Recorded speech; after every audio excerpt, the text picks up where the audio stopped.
Hello students, how are you? Hope you all are doing good. Today we'll start our first lesson of civics, that is on equality. Students in class 6th, you have seen very key elements of democratic government, the important elements of democratic government, and those were basically first is people's participation, conflict resolution, and the third one was equality and justice. In today's chapter, we'll basically study about the equality. As we all know that equality is a key feature of democracy and affect all the functions of democracy. Beta, we all are living in a democratic country and we all wants this particular right, that is the right of equality. And we can say that it is the very important and key feature and very important function of a democracy. In this particular chapter, we are going to study basically three things.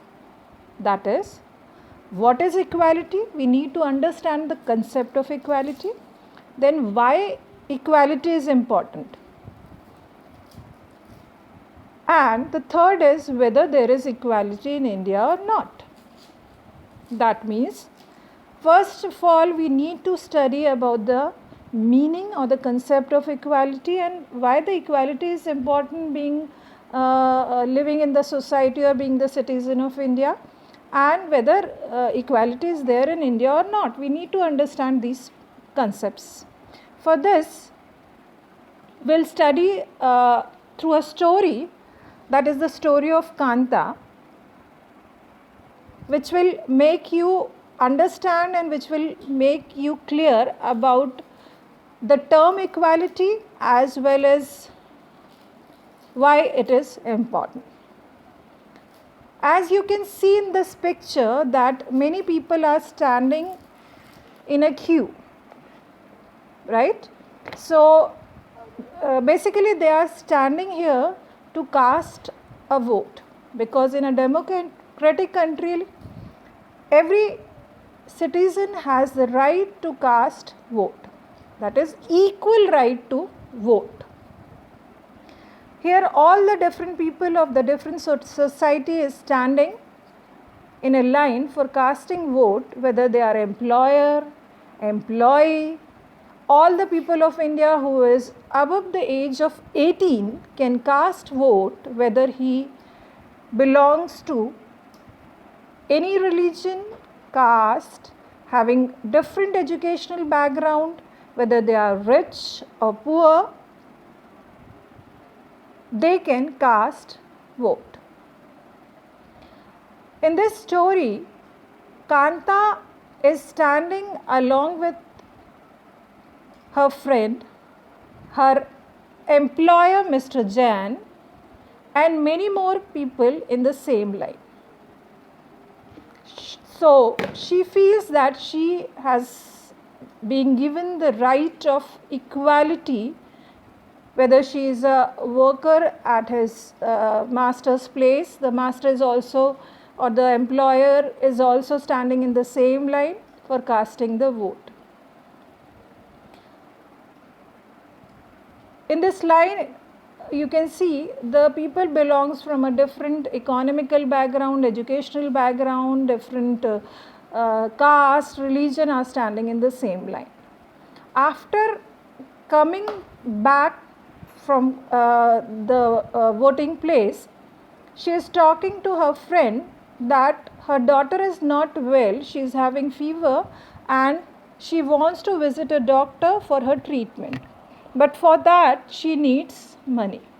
So she has to go at Mr. Jain's place, who is her employer, for the work and to ask for advance. She went there, performed her work or duty and asked for an advance. After taking advance, she came back and took her daughter to the hospital for her treatment, and she is standing in a line and thinking whether she has the right of equality or not. Why this question arises in her mind?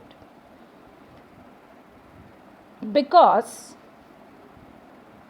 at the time of casting the vote, everybody who is the employer, employee, a rich man, a poor man, a female, a male, a Muslim, Hindu, Sikh, everybody is standing in the same line. But being a poor lady, as she resides in a slum area, her daughter is sick and cannot take leave. So, for getting the treatment, she has to stand in the queue in hospital for the treatment. While if their employer needs such type of facility, he or she doesn't need to stand in the queue because they are economically sound. As we understand the concept that any person who is above the age of 18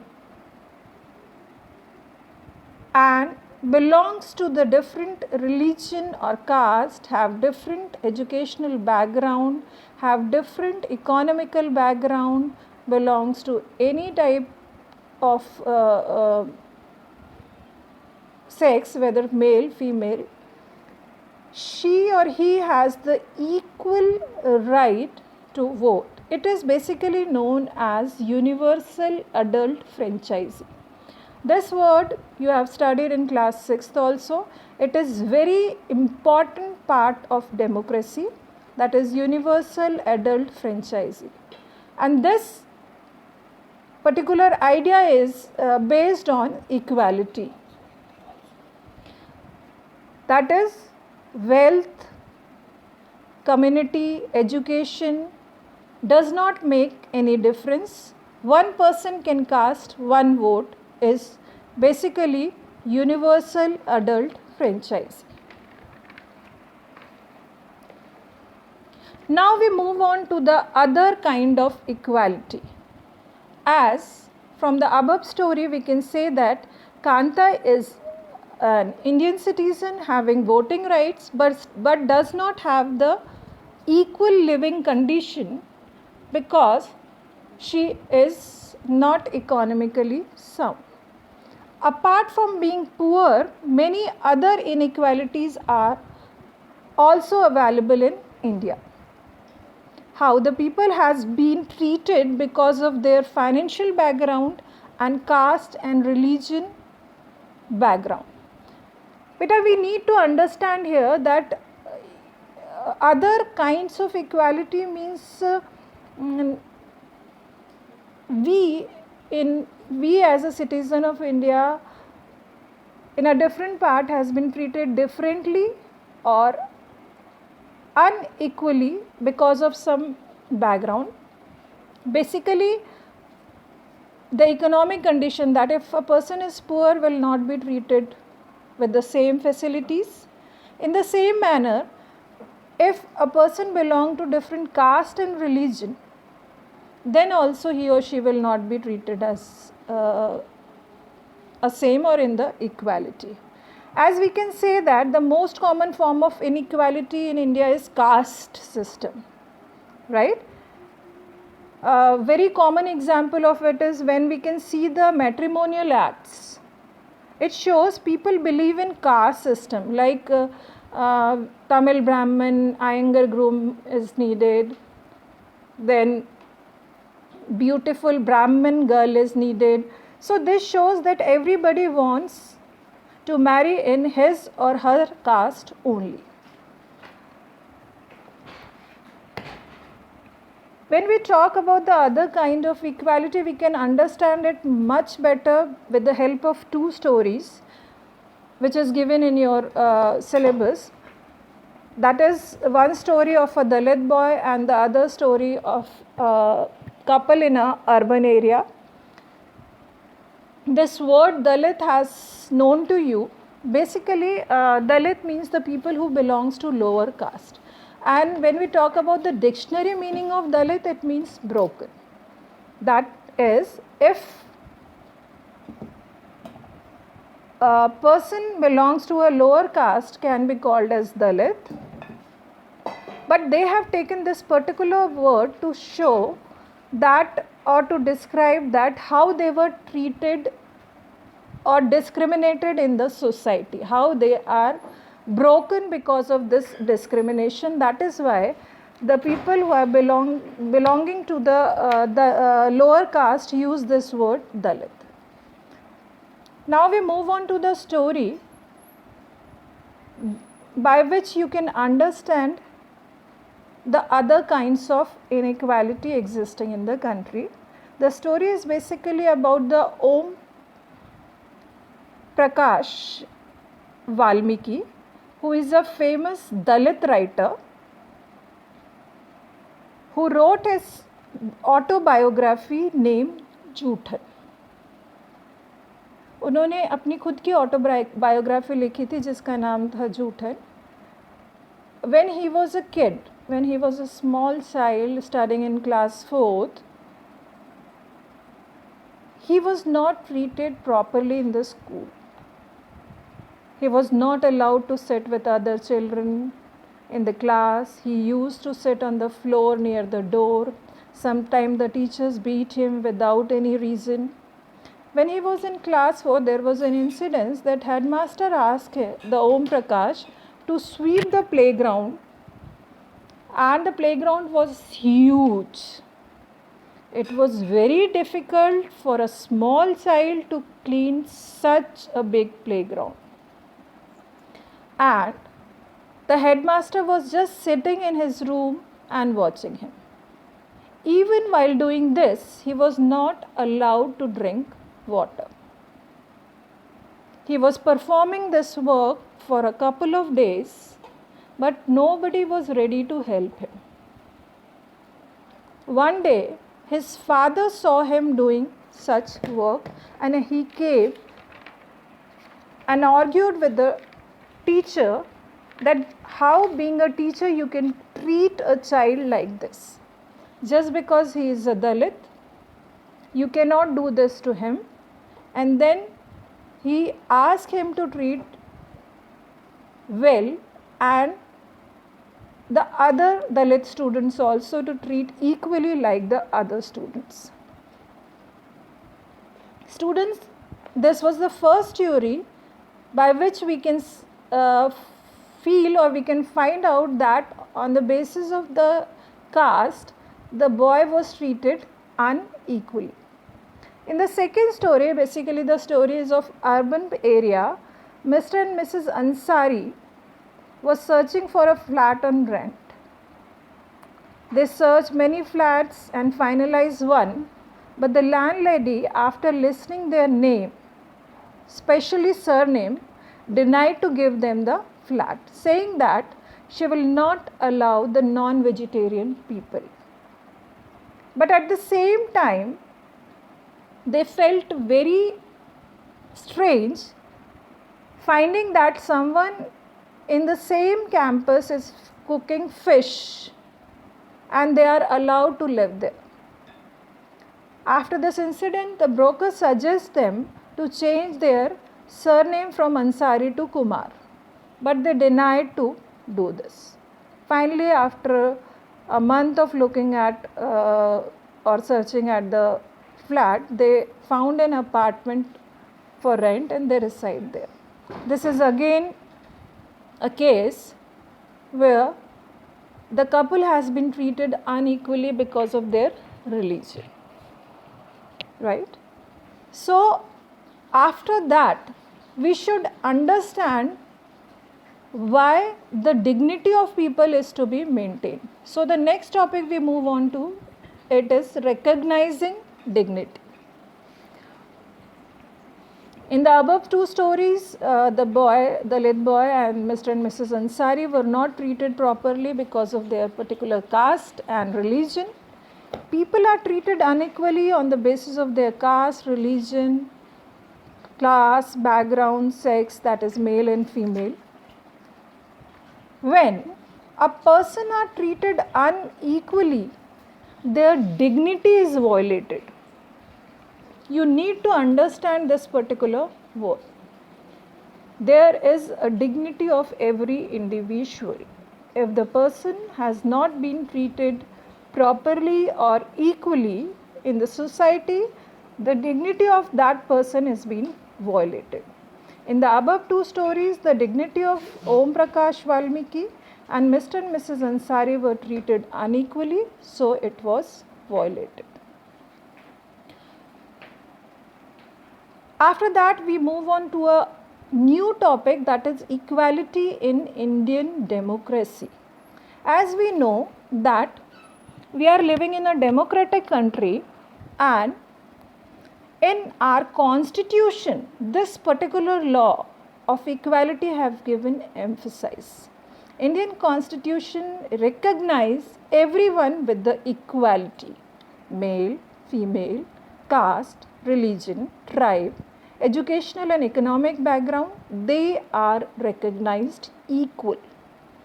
Student, you need to understand this concept. In our constitution, every individual is treated equally, whether he is male, female, belong to any caste or religion, belong to any tribe, belong to any educational background or economic background, that is rich, poor, middle class, they are recognized as equal in our Indian constitution.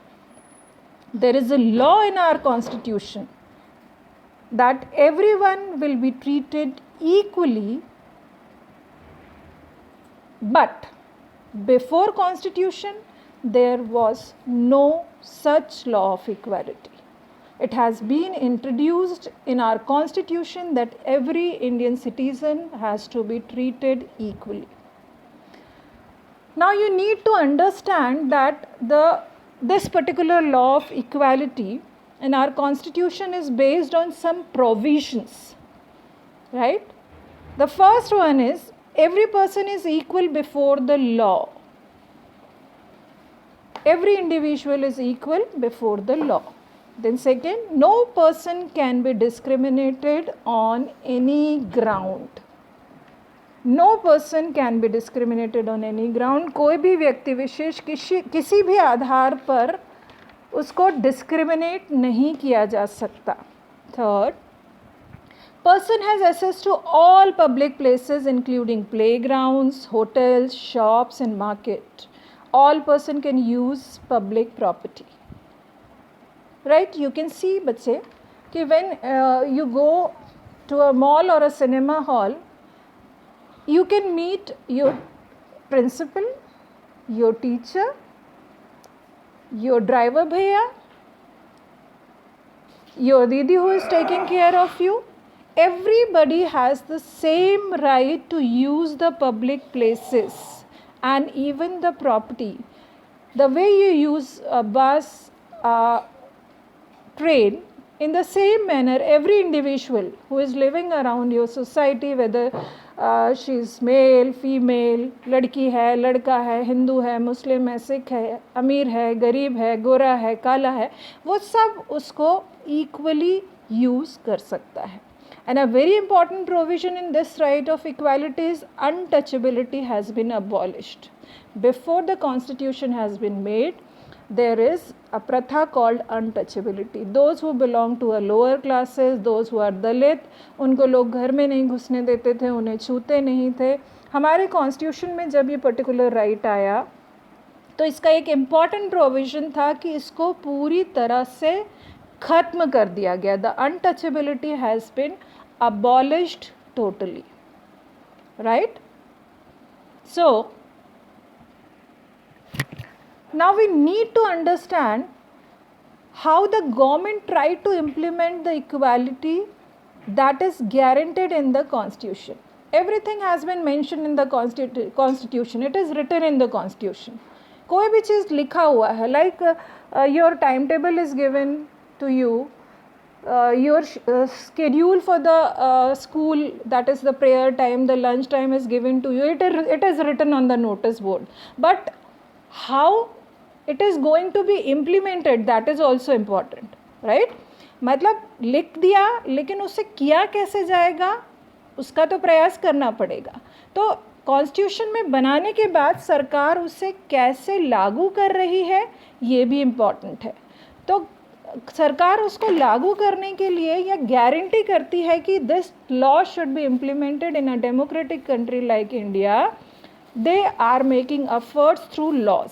उन्होंने बहुत सारे ऐसे नियम बनाए हैं जो supreme court में मान्य हैं, हमारे आसपास मान्य हैं।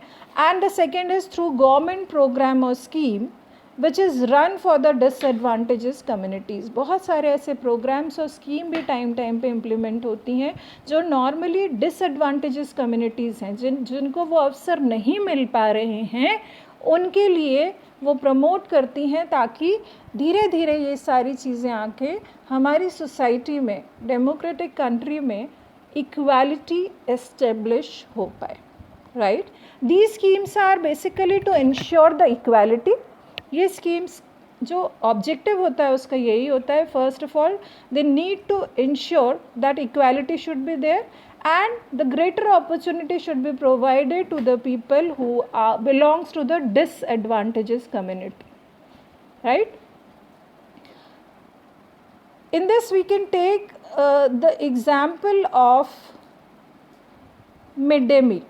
You must have heard this particular concept midday meal, कि जो स्कूल बच्चे जाएंगे उनको खाना स्कूल में ही मिलेगा। First of all it was started in Tamil Nadu. It was started in Tamil Nadu, and then in year 2001 the Supreme Court make it compulsory or asked all the state government to start it within 6 months in their school. By this, some of the factors of equality has been implemented, and some positive aspect of this midday meal came out. The positive aspects was there was an increase in the admission, that is the enrollment of students. Admission बहुत ज़्यादा होने लगे बच्चों के, क्योंकि गरीब बच्चे सिर्फ पढ़ने नहीं आना चाहते थे, उनको जब खाना मिलने लगा शिक्षा के साथ साथ, तो enrollments बढ़े. Then not only enrollments, for having food, the attendance of the poor children also increased in the school. Then one very important aspect or positive effect of this midday meal was their mother, the mother of the poor child can do their work uninterrupted. पहले बच्चा school से घर जाता तो माँ उसे खाना बनाएगी, फिर खिलाएगी, तो उसे अपना काम छोड़ के भी आना पड़ता. So with this the work of the mother got uninterrupted. So this also came out as a positive effect or impact of midday meal. Then very important thing, the student can concentrate on their studies with food in their stomach. As you all know, भूखा होता है तो हमारा कहीं मन नहीं लगता, हमें भूख लगती है तो हमें कुछ समझ नहीं आता, हम उन चीज़ों को कंसंट्रेट करके नहीं पढ़ पाते. तो जब पेट भरा था तो बच्चे अच्छे से पढ़ने भी लगे. तो government is making effort by implementing such type of programmes and schedule to create equality in the society. Government programs plays a very important role in increasing equality and opportunity, but still much needed बच्चे, much needed. We also need to work on this direction. Later on I came to this. Still many Dalit students, many people who belongs to a lower caste or religion, from a different religion, are not treated properly at the same place. There is a big difference in our country between the schools that the rich attend and those the poor attend. People are not ready to treat them equally. Here the role came. We as a citizen, what we can do or what we can perform or what we can contribute in this. Constitution ने नियम बना दिया, law बना दिया, government उसको implement करने का प्रयास कर रही है. जैसे मैंने अभी आपको एग्जाम्पल दिया कि आपका स्केड्यूल बन गया, ठीक है, आपका स्कूल ट्राई कर रहा है आपको टाइम पे आए, आपकी असेंबली हो, आपकी इतनी क्लासेस हों, आपका लंच टाइम हो, फिर आपकी छुट्टी हो, डेज़ हैं तो वो सेलिब्रेशंस हों. But if being a member of that particular school, being a student of that particular school, if you are not ready to contribute, if you are not ready to participate in that, will it be feasible to work smoothly and properly? No. So here comes the role of citizens. We as a citizens, actually we are not ready to treat them equally. And the reason behind that is, first of all, the attitude change very slowly. We, being the citizen of India, belongs to the rich background, economically sound background. We belong from a higher caste, are not ready to accept the equality of the lower income group people or lower caste. So the attitude is changing slowly. Secondly, establishing equality is a democratic society is continuous struggle. एक दिन की प्रक्रिया नहीं है ये कि हमने आज किया जादू से और हो गया. It is a continuous struggle. It will go on and on and on, and it is changing. Believe me, it is changing. When I was a kid and now I am a 40 plus, I am seeing the change in the society. The equality law is being implemented more effectively than before. You, being a future of the country, will see the difference. So it is a continuous struggle, right? Now we move on to the next topic, that is issues of equality in other democracy. Students, you must be wondering that in India only this type of problems arises or persist कि भाई equality का right बना दिया गया है पर equality नहीं मिलती है. ऐसा नहीं है. Not only in India but in other democratic countries still inequality exists. If we take the example of United States of America, the African American were still treated equally. The African American whose ancestors were slave there, they are treated unequally. Despite the fact of the movement in late 1950 to push for equal rights for African American. 1950 में 1950 के later time में एक equal rights भी implement हुआ था African American के लिए, क्योंकि वहाँ पे अफ्रीकन अमेरिकन को इक्वली ट्रीट नहीं किया जाता था. Prior to this law they were treated extremely unequally. We can take one example of it that will make you understand how and on such a minor thing they were treated extremely unequally. Like when in the United States the African American is traveling in a bus, they have to either sit at the back seats of the bus or they have to get up from their seat whenever a white person wish to sit. सबसे पीछे बैठिए आप, या white person कोई American आ जाता है तो आपको खड़ा होना पड़ेगा उससे जगह देने के लिए. On this particular case or incidents, one case of Rosa Parks, who was an African American woman. She was traveling in a bus. She denied to stand when a white person wished to sit. The whole African American started a movement for equality, and that particular movement for equality is known as civil right movement. Which movement? Civil right movement. It can be asked as a question in your examination. The Civil Right Act of 1964 prohibit discrimination on the basis of race, religion or nation origin. उनके प्रयास से एक नया law आया जिसे civil right movement कहा गया, और सिविल राइट एक्ट ने इसे 1964 में पास किया, जिसमें क्लियरली ये मेंशन था कि किसी भी व्यक्ति को उसके रेस, रिलीजन या किस नेशन में वो पैदा हुआ है उसके आधार पर उसके साथ डिस्क्रिमिनेशन नहीं किया जाएगा. School will be open for African American also, but still, after all these, today also the poor people are basically African American in America. Their kids are going to government school, which is, or the quality of which is quite below than the quality of private school in which the kids of Americans are going. So all these are still exist in the country, as we know that it is a continuous struggle or continuous process.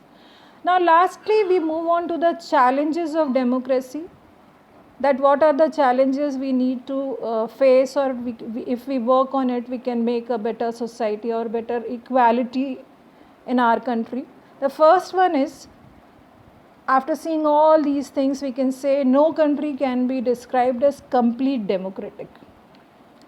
आज की स्थिति में हम कह सकते हैं कि कोई भी ऐसा देश नहीं है जो कम्प्लीटली डेमोक्रेटिक है, बिकॉज कॉन्स्टिट्यूशन में तो बहुत सारे लॉज हैं, उसको इम्प्लीमेंट भी किया जा रहा है, पर 100% it has not been implemented. So the first challenge in front of democracy is still it is working, still it we are struggling. No country can be called as a complete democratic country. And second, trying to expand the idea of democracy. The second challenge before democracy is that even the government, the citizens, the people are trying to expand the idea of democracy so that everybody should understand it and adapt it.